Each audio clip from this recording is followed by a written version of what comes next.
Nothing in this show should be considered legal, medical, financial, or investment advice. Information presented is from internet or other news sources. Always do your own research and due diligence. We're not responsible for and expressly disclaim all liability for damages of any kind arising out of use, reference to, or reliance on any information contained in this broadcast.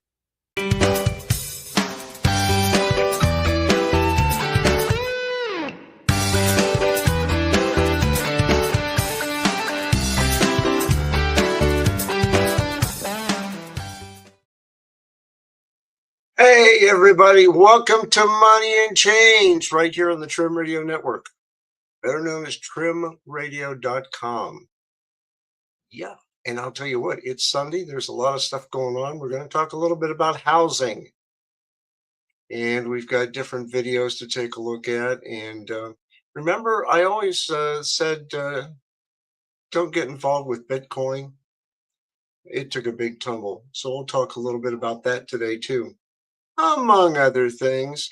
And I'll tell you what, if you go to our Facebook page, that's Money and Change /financially prepped, and you look in the comments section for today's show, you will see all the topics that we're covering.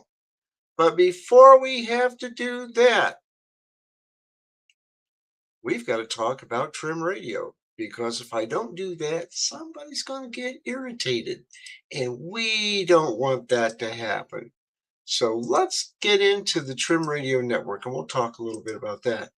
Here's the brain trust of the Trim Radio Network, the Fab Four. We've got Michael Bejas. No, it's Michael. Michael Bejas, founder and CEO. He's responsible for the overall vision, mission, leadership, and performance of the entire group. And we've got Rascala Stefan, and he's the Chief Operating Officer and Computer Guru. He's responsible for the day-to-day operational management and the network, ensuring efficiency and quality.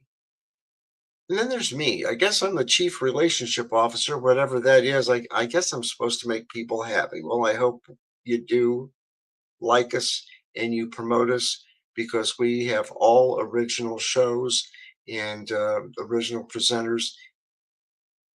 And we cut the bull and serve the truth. That's the motto of the whole shebang right here on the Trim Radio Network. We also have Victoria Smith, and she's the Chief Operating Officer. She's responsible for all the marketing activities, brand development, audience growth, and creator acquisition strategies. So if you have a business or a college or university or a high school, junior high, elementary, club, sorority, fraternity, whatever, and you want marketing advice, get a hold of Victoria Smith. Very easy to do. And I'll tell you what, it's so easy to do. There's a red button over here on the right side. And all you have to do is click on that button. And it says, how can we help you today? Put in your name, your phone number, and where it says, I want to know more about joining Money and Change. Or I want to know more about doing my own show on trimradio.com. All you have to do is just fill that out and click on send the message, and somebody will get right back with you. And if you want to advertise on the Trim Radio Network, all you have to do is I want to know more about advertising. That's all you have to do. Just let us know, and we'll walk you right through the whole shebang, as they say. But anyhow, that's how we do it. Okay? So that's our Fab Four, and Victoria Smith is our marketing expert. Okay, we have different shows. We've got Money and Change, which is generally live every Sunday at 7 p.m., unless I have to play a concert. And I guess I've got one more concert coming up, and I'll have 3 more to go after that. And then I'm done for the season. And yes, I am a musician, among other things. So when I have to play a concert, usually it's at the time that we're doing the show. So we'll have encore editions, which means replays. Okay, we'll have those posted. Now, let's say you want to watch the show. You can do it live, like you're doing now, or you could wait and we'll post up to something called YouTube or Rumble. And I'll tell you what, with YouTube, the show will be posted up there within probably 30 seconds after the show has aired. I will copy the link and put it in the uh, trimradio.com pages and Facebook. And we'll even have a link where you can click on and watch the show on Facebook. Now, with Rumble, it appears the next day. So it gives you time to get ready to rumble, if you know what I mean. So that's how we work this show. So Money and Change is every Sunday at 7 p.m. We have Life Walk with Christ God. That's on Wednesdays. And that's with Michael Bejas. Wednesdays at 7 p.m. And then at 8 p.m. we have My World, Live, Laugh, and Whatever.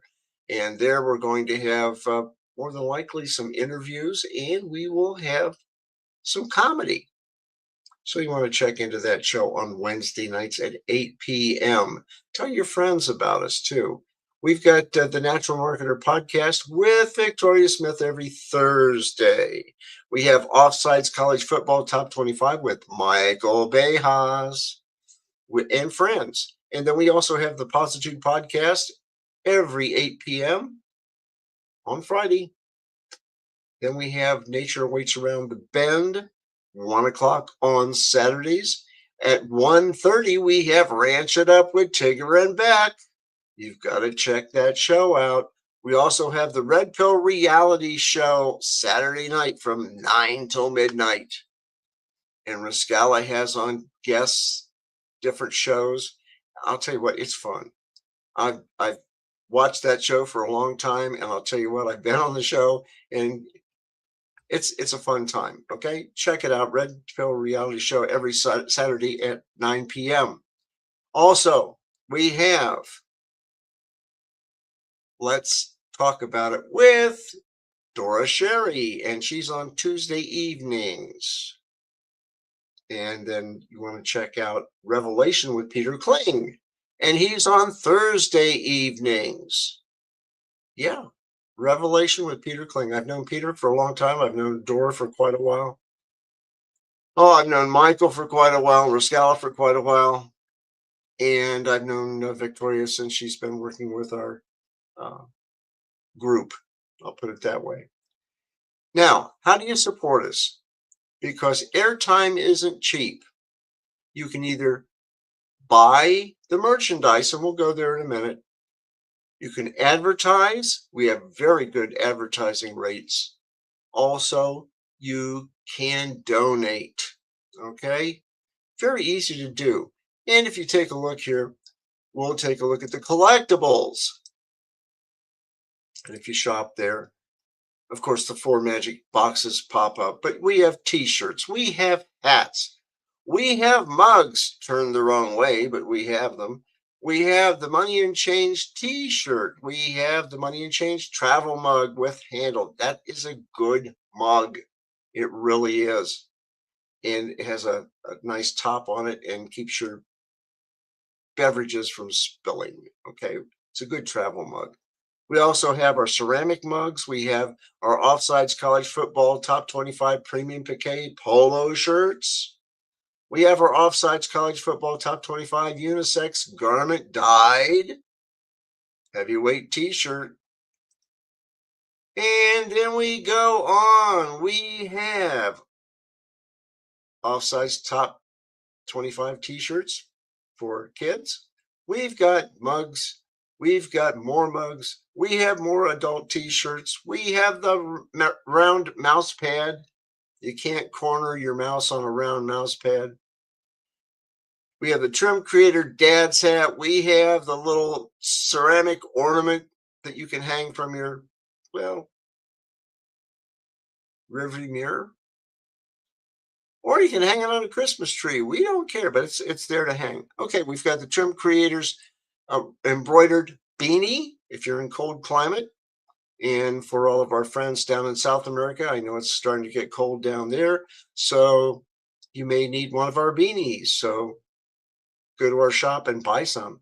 We also have our Trim Creator rubber case for AirPods. You know, you have AirPods laying around and you forget where they are. Well, get one of the cases and put your AirPods in there. So you can donate to keep us on the air. You can advertise or you can buy the merch, as Michael says. Now, I'll tell you what, we have our Facebook page, and it looks like this. Anybody can join. It's very easy to do. And if you want to join, let me know, and I'll go ahead and send you an invitation. And you get an update about everything that's going on, plus other videos that are going to occur. Okay. And what we have here, oh, that looks kind of like me, except one thing. The person that designed this, and it wasn't me, I can blame it on AI, I guess. Uh, Put a wedding ring on me. Why? I don't know. But anyhow, all you single gals, hey, give me a call. Anyhow, at the bottom of that, we have what we're going to talk about tonight. Not necessarily in order, but the information is there about housing is shelter or housing is just another asset, average American monthly mortgage payment, where it's hard to afford a home, stop overpaying, 10 free habits to cut your energy bills by 25%. You know it's getting hot out there. Right now in Western Ohio, where I live, it is 87 degrees. And it feels like it's about 90. Oh, what's a few degrees among friends, right? Okay, we've also got where electric prices jumped the most in America. And we have short-term Bitcoin holders. Oh, I'll talk about that. We've got a video on that too. And breaking down my $306,500 salary. And he lives in San Francisco. Now, we won't get to that one because it's about a 16-minute video. We don't have time for that. But it's listed there so you can click on it and watch it. Imagine $306,500 a year, and I think he brings in about $4,000 or $5,000 a month. That's kind of rough. So anyhow, you can see that. Also, our past shows, other information, all contracts with these entities are void. AB initio, I guess, or initio, whatever it is. Just pay your bills, stop asking questions, and sign the paperwork. Don't trust the system. Read everything. When in doubt, talk to a lawyer. Okay. And then here you can click on last week's show and farther back. Okay. We've got all kinds of stuff. And it's right here on our Facebook page. It's free to join. And you'll get a notice when we're going to be doing a show, whether it's live or it's going to be an encore show. Okay. Very easy to do. Check us out. Donate to keep us on the air. Tell your friends about us. Wow, getting into things right off of the bat this time. Choose one. Housing is shelter or housing is just another asset in a bubble economy. You know, some people like to live in a place and they want to say it's my shelter. I'm going to live there for quite a while. But then you have people that say, well, I'll buy a place, fix it up, and I'll turn it over. I'll just go ahead and sell the house, make more money on it if I can. And some people will say, well, it's just an asset and we use it so long and then we get rid of it. And hopefully we make a profit on everything. And the way the price of houses are going right now, the cost of houses are going up. Why? Well, we've got inflation, and that's why they're going high. Well, anyhow, this came from Charles Hugh Smith of Two Minds. And he said this will get massive pushback because it's true. Either housing or shelter or housing is just another asset in a bubble economy. It can't be both, according to Smith. This reality gets pushed back because the conversion of housing from shelter into just another asset bubbling higher in a bubble dependent economy has been so profitable for those inflating the bubble. You take a look at housing in Canada. What might cost here 300, $400,000 would be $1 million in Canada. You've seen a lot of the different home improvement shows. The other day I saw one, people were going to buy a house and their budget was $5 million and they were in the Bahamas. And I thought, $5 million. I mean, who has that? Obviously, he must have done very well in the business world to have $5 million home right on the beach in a hurricane-prone area. But anyhow, then there was another couple that wanted to buy another house, and it was down in the Dominican Republic, and it was for $2 million. And I'm thinking, oh my goodness, $2 million? I mean, I live in a nice ranch home, but it's not $2 million. Wow. There's a housing bubble, I think, that's probably going to burst. It's just my gut feeling. Well, anyhow, Smith goes on to say the basic pushback goes like this: housing has always been an investment, nothing has changed. This is classic misdirection. Like, it's like saying stock market options have always been a way of hedged positions to justify transitions from hedging to extremes of gambling. And you could buy a small ranch house for maybe 100,000, be a very nice one, and you could fix it up a little bit, probably sell it for maybe 175,000 to maybe 200,000, and get something else and start fixing up and selling up and getting up into the three, four, five, $600,000 homes. Think of the interest. My home was paid off close to 15 years ago. I owe nothing on the home. I own my car, so I don't have to pay anything on it. And it's a nice Buick.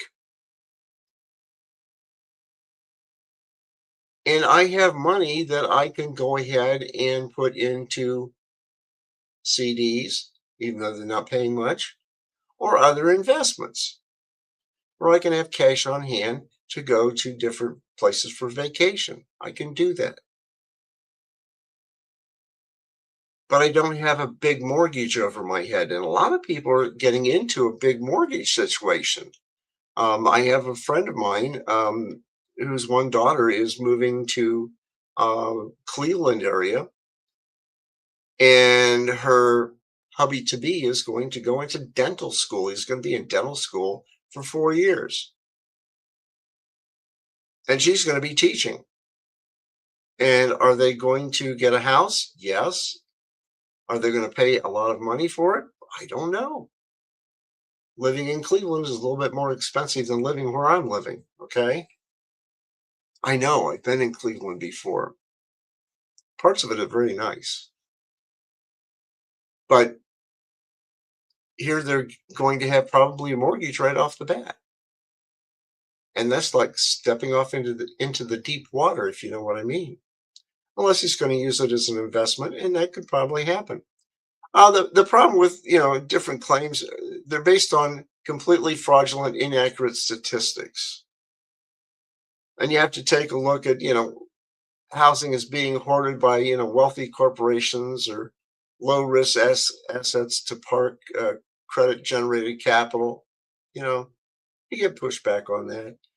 And sometimes I get a lot of calls from people. Oh, do you want to sell your house? Yeah. And they perk up, and I'll say starting bid is 3 million. Click. And a week later they'll call back again. Hi, we pay cash for houses. Do you want to sell your house?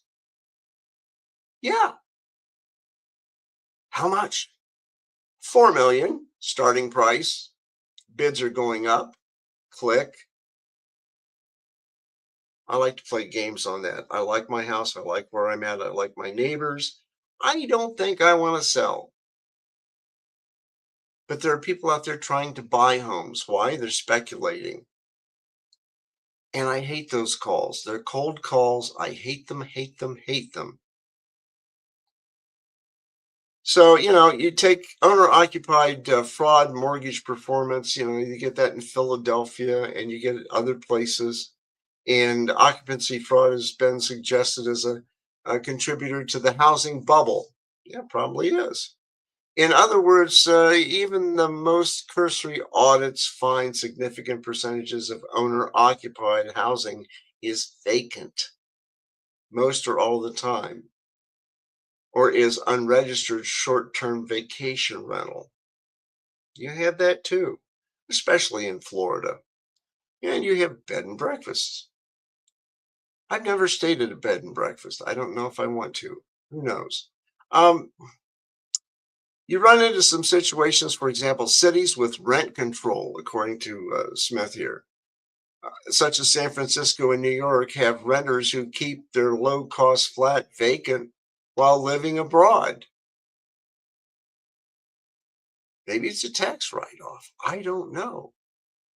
I mean, I think I would want to live there. And if I went on vacation, then I went on vacation.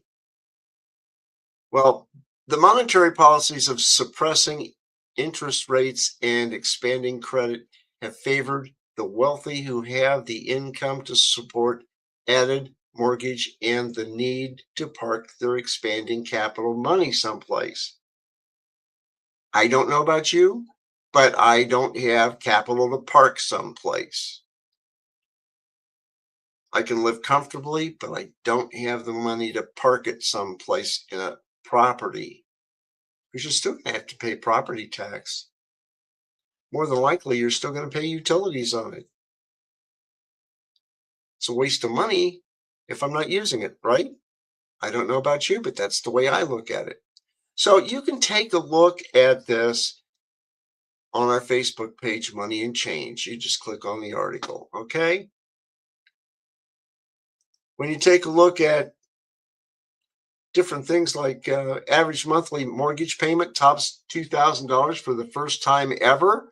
Wow, I don't know about you, but the mortgages on those homes, like I said, in the Bahamas, you're looking at $6,000 a month and up. My mortgage was never more than $1,900 for 15 years, and I paid it off in 15 years. That's the good part, and you keep the property up, and your value is there. So I basically made money by paying my mortgage off early instead of 30 years. A lot of people say, no, I'll just take it 30 years. It's a less amount of mortgage. Well, if you want to do that, but I paid mine off in 15 and I'm very happy. Well, Mike Snyder at the Economic Collapse blog, I've talked about him before. He's saying U.S. households are being financially squeezed at a level that we've never seen before. And he said that we are in a long term cost of living crisis that never seems to end. And it's not an exaggeration. Just about everyone has been getting more expensive in recent years. Okay. Everything's been getting more expensive. And as a result of standard living, it's been going down because the costs are going up. How much take home money do you have after you've paid off all your bills, purchased your food, purchased your gasoline to go to and from work and so forth, paid for your insurance? What do you have left for a net profit? If you want to call it a profit and loss statement, yeah, you get the gross sum in and you have a net. What do you have left over after you've paid off all your bills and everything? And some people say, well, I have an extra $200 a week. Well, why not put $100 in a week in a special emergency fund? Or maybe just $50 a week into that emergency fund. I've told people, oh, for, I don't know, probably 15 years, pay down your debt. Get debt free as soon as you can. Put some money aside, set up that emergency savings account and don't touch it. And that way, if your car needs something fixed or you need emergency lodging or you need extra food, clothing, whatever, it's there, but it's an emergency fund. It's only to be used as an emergency fund. Okay. So pay down your debt, put some money aside, buy some long-term food, canned food, freeze-dried, whatever. And some people say, well, maybe that's only going to be for 3 months. Well, if it's longer than that, let's just say the banks have a big bad problem, if you know what I mean. You better be prepared for at least 6 months to a year. And freeze-dried food will help. It's expensive, but it will help. Canned food and boxed food, you can go to the grocery store, you can get canned goods. And if they have a dent or they have their top bubbles a little bit, you don't use them, you have to throw them away. Other than that, canned goods kept indoors and in a reasonable atmosphere will last for quite a long time. So pay down your debt, put some money aside, buy some long-term food, be able to purify and store water. Water crisis, they have them out west, and some people have to buy bottled water by the gallon or 5 gallons. In some cases, they have to have it trucked in. Make sure you have your medications. Make sure you have batteries for your flashlights. I always tell people about GMRS radios, okay?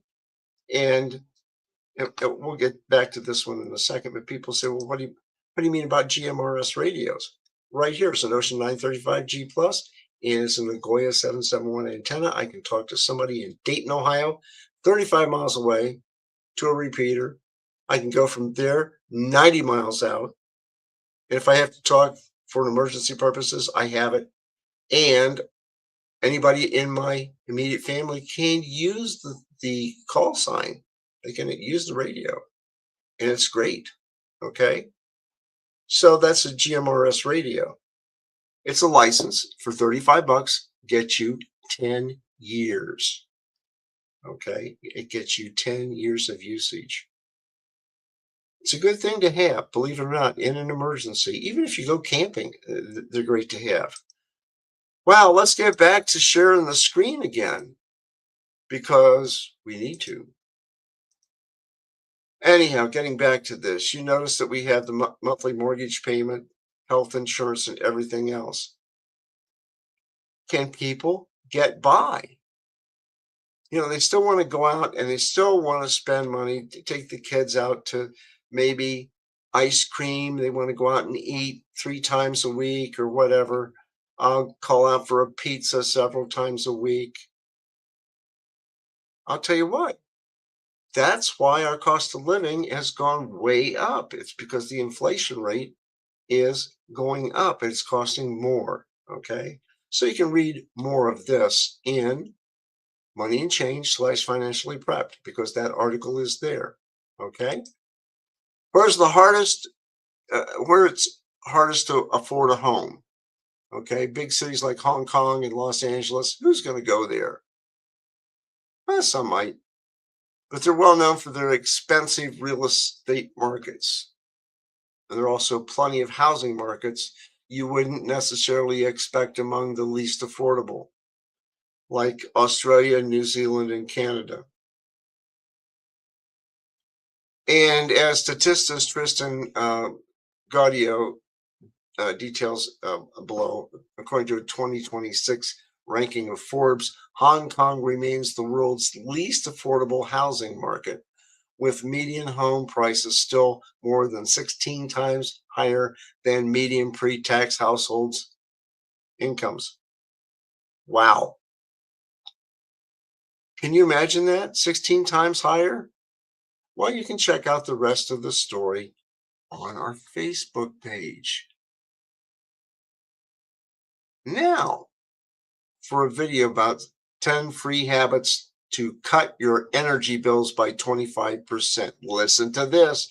Get your paper and pencil out and take some notes. Save money. Now, no explanation needed why this is a hot topic at the moment. In this video, I'm going to share some simple steps that you can put into action today to start lowering your bills straight away. No investment needed. You don't need to go out and spend money to save money. You can just get saving immediately. I'm also going to call out a few dubious hacks that are doing the rounds at the moment that claim to be able to save you money on your utility bills that may actually store up problems for you in the long run. So you want to watch out for those. Now, if you like this kind of content, then please do subscribe to my channel. I regularly post handy home hacks and advice, and I'd love to have you as a subscriber. Now, the first couple of tips might sound pretty obvious, but there's a couple of things that you might not have thought about around these topics. And the first one is turn everything off standby. Now, okay, by now, most people should have thought about this at least for saving money on their utility bills, but what you might not realize is quite how much money it can save and how many devices you might have in your home that are sitting on standby, idling. They're like vampire devices, sucking electricity out, costing you money when you're not using them.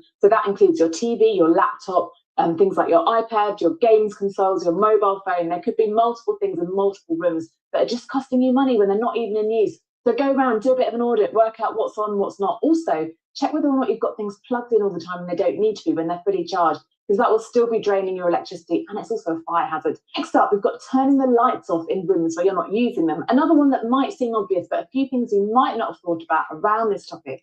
First of all is that some lights are also running other things like extractors, so the controls are running two things at once. So if you're leaving a light on in a bathroom that's also running an extractor fan for longer than you need to, that would be costing you extra. So be extra vigilant about turning those off. And also just do a little bit of an audit about where you're using lights, whether or not you all need to be sat in different rooms in your house using lights at the same time, or could you be sat in the same room doing all of those activities? You could turn off multiple lights just by doing that. And hey, it might be a social opportunity as well. And also things like, do you have a night light on that you leave on all night? Maybe this is something that suited your family or your home, a few years ago, but perhaps people don't want that light on anymore or don't need it on anymore. So work out if you're doing things like that, whether or not you still need to even do them. And if you do, I promise you that you didn't need to go out and buy gadgets to save money, but something to consider might be getting an LED plug-in light that will use less electricity than your normal night light, possibly. And you could use that as an option instead. So just have a little think about that topic. Next up, anyone with an electricity meter will tell you that the humble kettle is responsible for huge spikes in your electricity use. And you might not really think that because it's so small and so innocent looking. But actually, it accounts for something like 6% of the energy use that we use in households in Britain. We're all a big nation of tea lovers and coffee lovers. And so we're switching that kettle on and off all day. So it's a simple area where you can make quick savings just by not filling it more than you need to. You could even boil it at the beginning of the day and fill up a thermos flask, and that's your water for the day, because that avoids that temptation of keep turning it on and off again and reboiling the same water over and over again. You just need to boil it once that way. So definitely an area where you've got good potential savings. Also, on a similar vein, make sure that your kettle is clean. If you live in a hard water area, or that lime scale can actually make your kettle, well, first of all, it can make your tea taste disgusting, but it can also make your kettle less efficient. So a regular cleanup, I've got a video on how you can do that very simply, which I will post down below, will also pay dividends. And while we're on the subject of cleaning, one of my favorite topics, keeping your oven clean. Now this can actually pay dividends as well. Keep your oven clean and clear of debris, it will run more efficiently. Also, avoid the temptation to store all your trays in there, or if you do so, make sure you take them out before you start cooking. Because if you've got an oven full of trays, that's going to stop the air flowing properly in your oven, which is going to make it less efficient and cost you more money. So a simple discipline when you use the oven of keeping it clean and keeping it clear will make it more efficient and cost less to run. Also, if it's safe to do so, when you finish using your oven for cooking, open it up and let that heat radiate out into the room. Make the most of that as well, rather than it just disappearing unused. And this brings me on to the issue of radiators. If you've got your heating on and you're tempted to just crank that thermostat up a bit because it's not warm enough in your rooms, think about whether or not that heat that your radiators are generating is actually able to circulate around your room. If you've got furniture in front of your radiators, then it probably isn't going to be, so you're not actually getting the full value of that radiator. So have a rearrange of the furniture, even if it just means pulling your sofa a couple of inches away from the radiator. Let that air flow first before you think about turning the heating up. Now, we're on to the one that is the biggest challenge in my house with 3 kids and 5 of us, but it's actually the one where there's huge, huge potentials for savings. And this is being mindful about your washing. Now, it's very tempting, and I am guilty of it in the past. At the end of the day, just for ease, to sweep up all that washing that's lying around on the floor in various rooms, shove it all in the washing machine, and then dry it, because that's just kind of a convenient sorting way, right? Rather than having to actually look through every item. Anyway, it wastes a huge amount. We do a massive amount more washing than we have to, and that costs us a lot of money. So now in our house, we like to keep things simple. We've got 2 washing baskets. One's for clothes that are absolutely filthy and definitely need to go in the washing machine. I'm talking like wet, muddy, like soggy socks from football matches, that kind of gear. And the other stuff where people aren't so sure. So I'm not expecting my kids to make their call about whether or not something needs to be washed. But if they're not certain, put it in that basket, we'll have a look through. Sometimes there's just a little stain on something that can be sponged out, or it can be even hung out in the garden on a nice day to air. That's a good way of getting rid of those airborne odours, things like smoke or bonfire smoke, perhaps this time of year, something to think about. Put them out there, that's free, that's cheap, that'll freshen them up for you without you having to actually put them through that whole cycle of washing and drying. Definitely going to cost you less money. Also, there's a setting on most tumble dryers, if you have one and you're in mind to use it, that actually requires no heat and will just give your clothes a bit of an airing basically and spin them around. So consider using that to freshen things up that haven't been worn too long and that aren't really, really dirty. And you might get another few wears out of them without having to actually wash them. Another washing related tip is choose your clothing carefully. While prices are sky high, you might want to pick the items out of your wardrobe that are actually easier and quicker to wash and dry. So polyester tops the list in terms of materials that dry really quickly, but there's others on the market. My kids wear a lot of the undergarments for things like football, and they're made of the fast wicking materials, and they dry really easily. In fact, they even come out of the washing machine practically dry. So if they're wearing things like that, that requires a lot less effort and resources to get them clean and dry. Have a look through your wardrobe, pick those items out. Some of them are available cheap to buy as well, and you may find that saves you some money on your washing.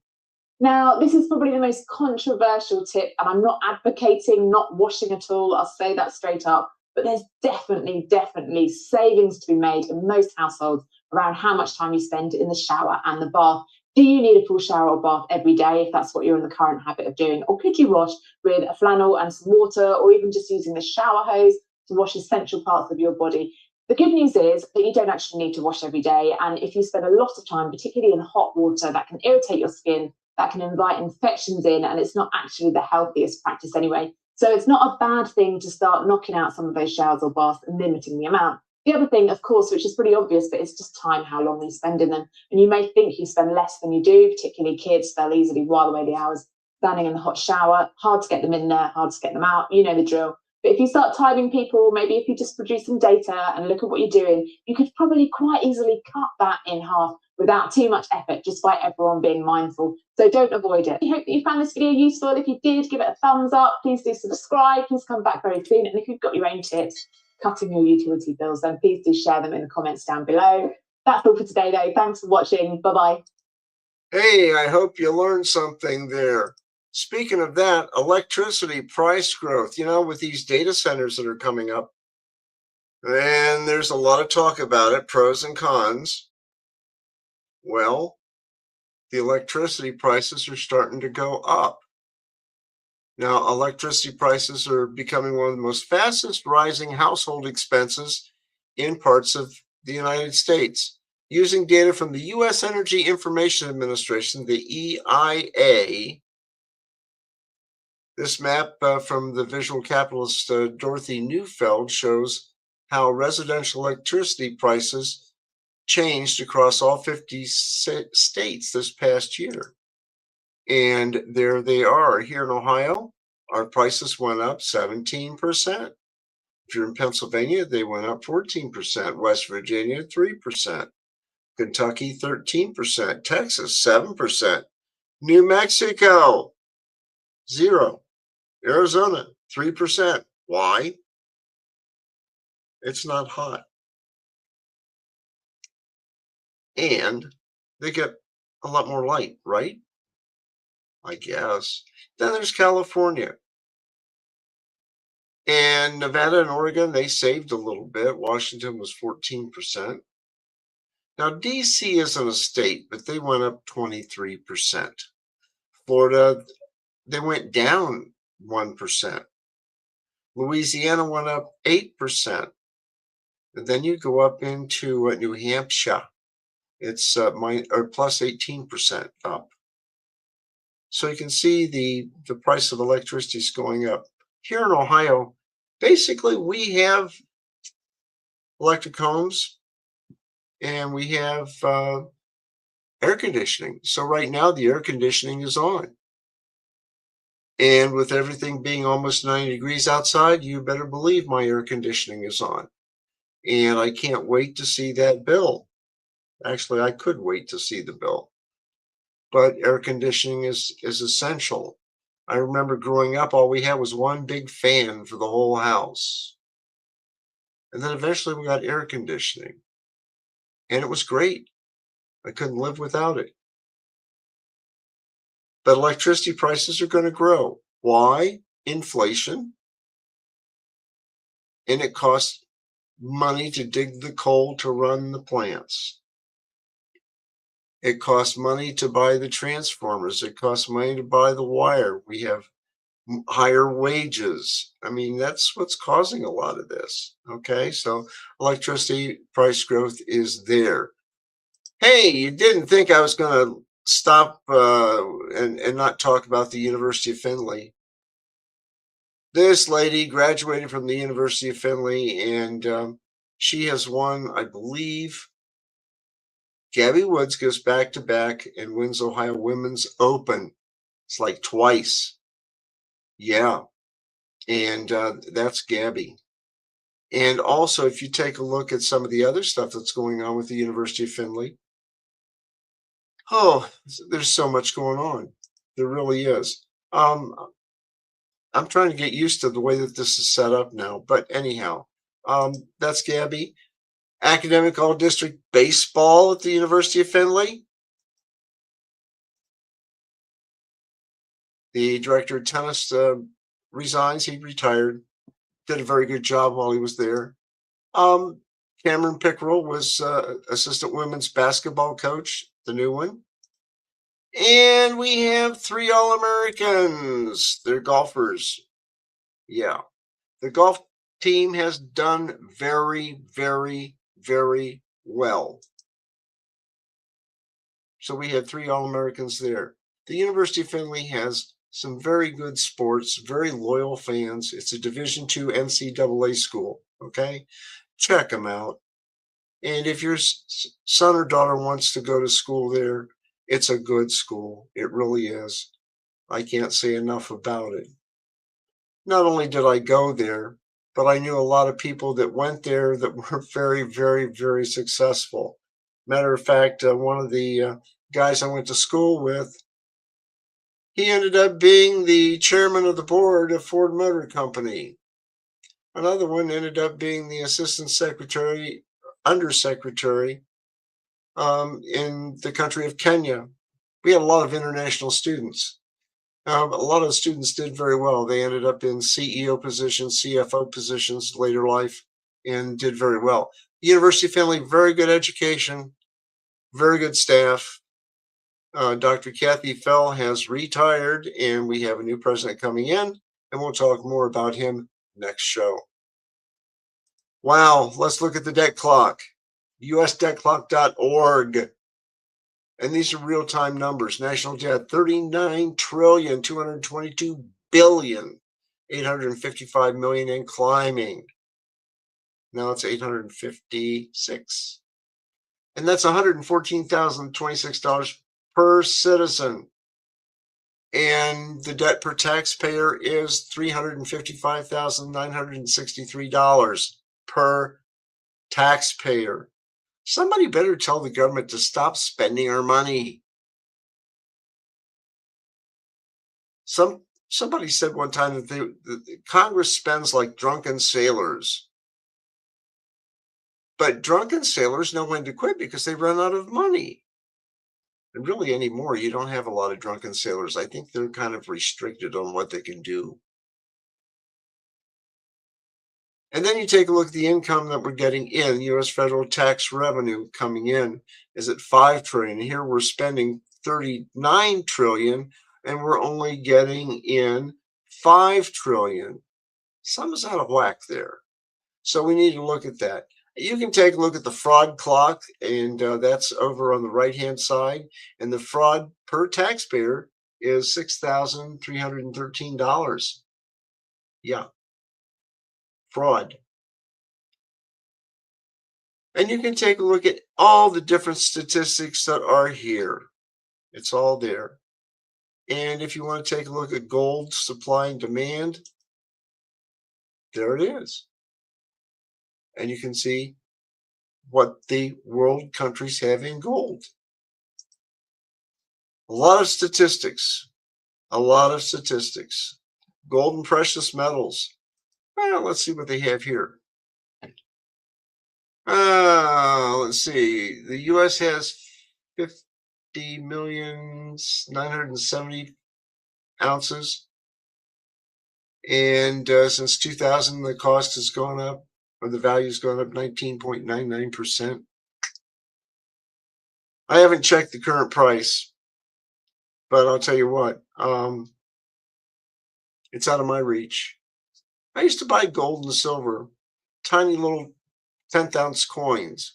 And then the silver, I ended up buying the 1 ounce rounds, and I actually had a few, not a lot. And they're stored in a very secure location, away from prying eyes and fingers. And that's the way it ought to be. Wow, here's our next video. MasterCard CEO on the future of payments. Listen to this. Watching a sell-off in Bitcoin, digital asset prices come down. Does that sell-off, does that continue volatility in the space, maybe concern about pushing deeper into stablecoins over the next few years? There are more complicated forms of payments where you send money, remittances, cross-border payments, and here's where stablecoins are particularly good technology. We've been investing for the last decade in that. We just announced, a couple months back, the acquisition of BVNK, one of the largest stablecoin platforms in the world, which will position us in a world where stablecoins is just part of the fabric of the financial ecosystem. But imagine there's a choice of your preferred stablecoin, and there's a choice of my preferred stablecoin. And if we want to make a payment from you to me, well, how's that going to work? The interoperability and the multiplicity of this stablecoin world needs to be handled.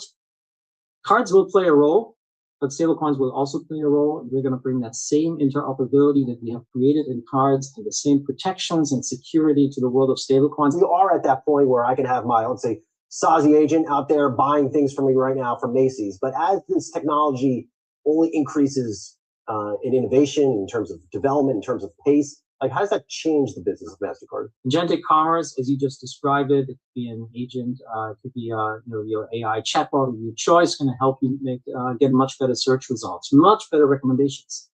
So if you then choose to check out right there, whatever that AI platform is, to do what you normally do on your favorite marketplace, well, then that raises all the questions that were unanswered in payments 20 years ago that we never answered meanwhile. Is what happens if something goes wrong? Is the agent actually what the agent claims to be? And does it act on your instructions, or does it do something different?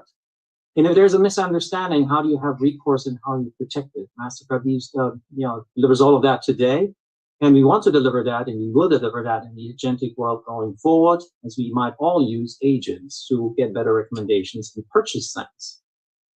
We've done that with the launch of a platform called Agent Pay. We'll now see how that paradigm shift in search will actually hit everyday life. I think we're going to see a bit of a curve where agentic, assisted agentic payments will start to be first, and eventually we'll find our path to just purely autonomous spending.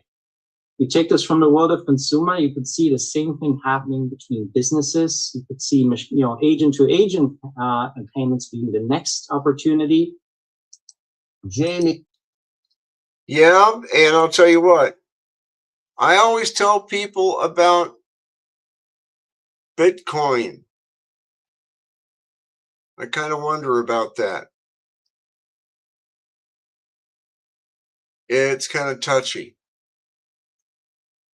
Well, here's something I want to bring out, because Tom Lee is sitting on nearly $9 billion in losses as Ethereum slides lower. Remember I told you about Bitcoin and other coins? Well, this is Ethereum, and it was supposed to be a really going coin. But guess what? It dipped. Same thing with Bitcoin. So let's listen to this one. If we want to talk about just how bad it is out there, we've talked a lot about Saylor, about the greatest hair in crypto on Wall Street. Fun stretch, Tom Lee. Bitmines, Ethereum bet nears $9 billion loss as Ether falls below $1,800. It's very ugly out there for Tom Lee, who's still on TV to his credit saying that Ethereum's going to $250,000 a coin for one of them, not for like all of them. One of them, right? But to his credit right now, you got this story. I've been saying, why didn't he do this for ages? But I was saying it when the market was good, not when it sucked. But Bitmine plans 300 million stock for ETH buyers, better than Strategy's STRC. So he's offering an STRC competitor, a preferred stock offering, but it's going to only offer 9.5%, and he's only doing 300 million. So we don't know if this will be an infinite money glitch like Saylor's attempted, right? It's going to have a 9.5% yield, and with Ethereum, he can stake and earn 3%. So actually, the cost of capital here is probably like 6.5%, much more conservative than Saylor's 11.5%. And that may be the benefit to Ethereum, is that there is an actual built-in yield, unlike Bitcoin, which does not have one underlying. But when you see that you're down $9 million and the answer is to borrow at 9.5% to buy more, it feels less like a treasury strategy and more like a guy at a blackjack table asking the pit boss for a marker. Right? Yep, it is. And I'll tell you what, Bitcoin is ones and zeros. And if you want to hold it, can you hold Bitcoin? No. Why? It's just electronic. It's ones and zeros. Can you spend it? In some cases, yes. What happens if somebody breaks into your wallet, your electronic wallet, and you get cleaned out overnight, and there's no way of tracing where it went? You're out all that money. So do you really want to get into fake money? It's just ones and O's. You can't spend it at this point. So you want to get away from that type of stuff, okay? What else do we have going on today before we have to bail out of here, because we only have maybe 7 minutes to go? And what you don't see here, you can get on the webpage, okay? Let's get out of this one because I want to get back to Izzy's. This week, I was down in Cincinnati again, and I had to take a friend to a hospital to get some recent surgery checked over. And we stopped at Izzy's on the way back. It's a delicatessen, and it is out of this world. They have 5 or 6 of them in the Cincinnati area. And I told him, I said, hey, I'm going to give you my business card, and what I'm going to do is tell people about Izzy's, because next time they're in Cincinnati, they're going to have to stop in and get food. They're going to have to eat somewhere. And if they like Reuben's, or they have a Thanksgiving sandwich, which this one is, check out Izzy's. I always go to the one on Winton Road, and that's the Fairfield location. It's in the northern part of Cincinnati, off of I-275. And I just love going there. Everybody is so daggone nice. I've been going there for, probably 10 years. Really nice people, great food. It comes out hot. I mean, it's really good. You can check them out online. You can even order from their menu, okay? And, it's like Izzy said, come back and buy stuff. I got to pay the rent, okay? Back when I was working in Cincinnati, Izzy was live and kicking downtown on Plum Street, down by LWTV. And he and his wife would they swear those people were putting on an act. Well, you just have to check them out with those 5 locations. And the guys at Izzy's on Winton Road, they do a fantastic job, and they don't put on an act. The service is quick. The food is good, very friendly, and they're packed at lunch, but you have to go check them out. Izzy's, okay? There, I told them I would do it, and daggone it, I'm true to my word. Okay, short-term Bitcoin holders are realizing their largest losses on record. Yeah, what did I just tell you? Don't buy cryptocurrency. It's ones and zeros. Easy to win, easy to lose. Oh, and here's an article, and we don't really have time to go into it, but the golden years are not golden. Boomers are hoarding most of America's wealth and power because they're terrified of outliving their money. Well, I'll tell you what. The golden years are golden, but they're for the doctors and hospitals.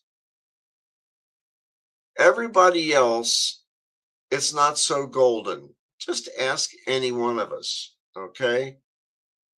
So, are people hoarding money? A little bit.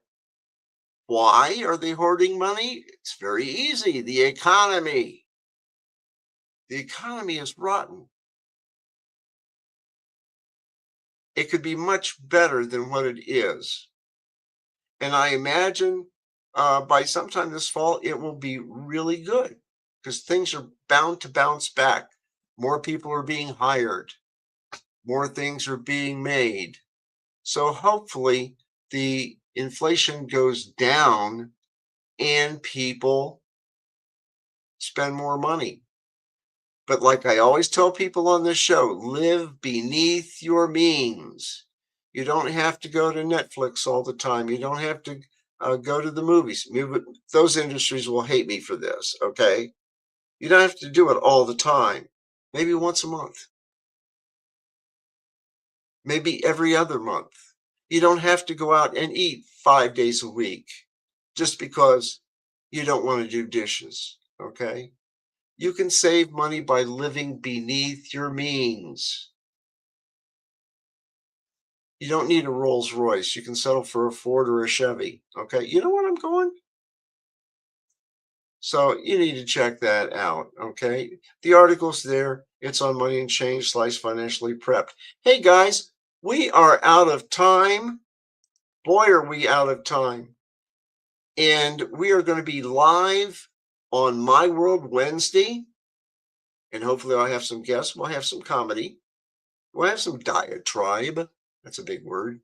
But we'll be doing that on Wednesday at 8 p.m. from 8 to 9. And we'll be live. And generally, we're live all the time on Wednesdays. So you want to check us out. Stop back next week for Money and Change at 7 p.m. right here on the Trim Radio Network, better known as trimradio.com. See ya.